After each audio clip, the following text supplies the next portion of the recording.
Thanks, Marshall. More than 27 million Hispanics are eligible to vote in this year's election. The Pew Research Center says that's nearly 8 million more than in 2008. The jump primarily for a very simple reason. Many of these new voters have simply turned 18 in that 8-year period. And joining us is Eddie Soto with a group called DALE, which stands for Driving an Active Latino Electorate. 8 million more voters, that really explains why these presidential candidates, all the candidates, are talking about this electorate. Yes, we should be the deciding vote in many of the swing states and also in a lot of the House races and Senate races, and that's why candidates are carding the Latino vote.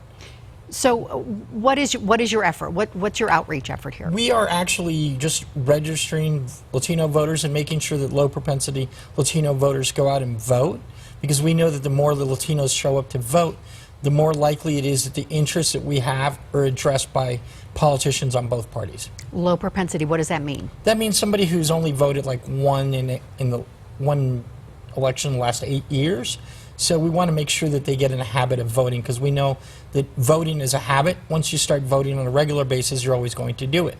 And we want to make sure that Latinos are always showing up to vote. Do you get pushback from people? I mean, you know, we're hearing a lot of the politicians right now pointing the finger at each other, saying they're not an adequate candidate.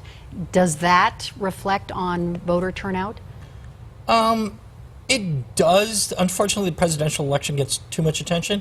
Really, the races that affect us the most on a regular basis are municipal, state, and Senate races and congressional races, and that's what we're talking about. We want to make sure that Latinos vote not only in presidential elections, but we want them to vote for municipal elections. We want them to vote for state races, for state Senate races, for the governorship. We want to make sure that Latinos show up to vote, even for school board elections, because we know that that way those institutions will reflect the interests of our community. I know it's easy to group Latinos in one group, but it's not a one-size-fits-all when it comes to topics of concern, of interest to this voting bloc. So what are the main issues? We are working on 3 main issues. Keeping access to affordable health care for everybody. Also, increasing the minimum wage. Most of our community, unfortunately, works for minimum wage, so it's very hard for them to make a living. And also, local control of where industry is at. If communities should be able to decide if there is fracking in their neighborhood, if in their school or anything else. We're not opposed to fracking, but we're saying communities should be able to tell people, we don't want it next to our schools, we don't want it next to hospitals. And those are the concerns that our community has brought up to us, saying like a lot of the neighborhoods that we live in are not healthy environment. We have bad ozone layers, we have lots of pollution, we have a lot of industrial facilities, and we would like to have a say in saying next time you put one in there, at least talk to us and let's make sure that the regulations that are there address the health issues that are caused by them. Interesting that I don't hear immigration on that list. Immigration for us is more of, we most come from mixed families. Immigration is more of a barometer. It tells us where you respect your family or not, and if you have very anti-immigrant rhetoric, we're pretty sure that you're not going to be involved in the other issues that we care about.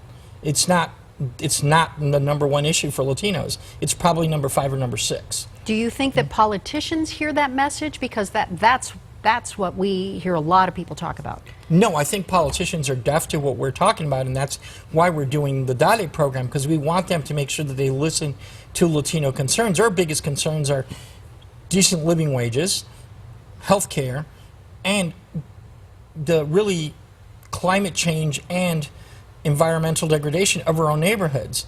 Those are our concerns. Those are the concerns we hear from our communities when we talk to them on a day-to-day basis. Immigration is important to us because a lot of our family has somebody who's undocumented or anything, but it's not a day-to-day concern. Our day-to-day concern is jobs, education, health. So in our final 30 seconds here, what will we be seeing here in Denver Metro and in Colorado as in terms of trying to get people out to register? We have a paid canvas of 20 canvassers that are going knocking on doors. We are targeting about 30,000 Latinos who have low propensity voters. We are going to be registering as many people as possible at different events and at their doors, because we want to make sure that the Latino turnout breaks records in Colorado this year. And Latinos get in the habit of voting in every election. And that's one thing we're talking to our communities, that it's not only the presidential election that matters, it's down the ticket, it's also in the long run, municipal elections, governorships, and everything else. We need to vote every time. All right, Eddie Soto, thank you so much for being with us. Okay, thank you. Okay, we'll be right back.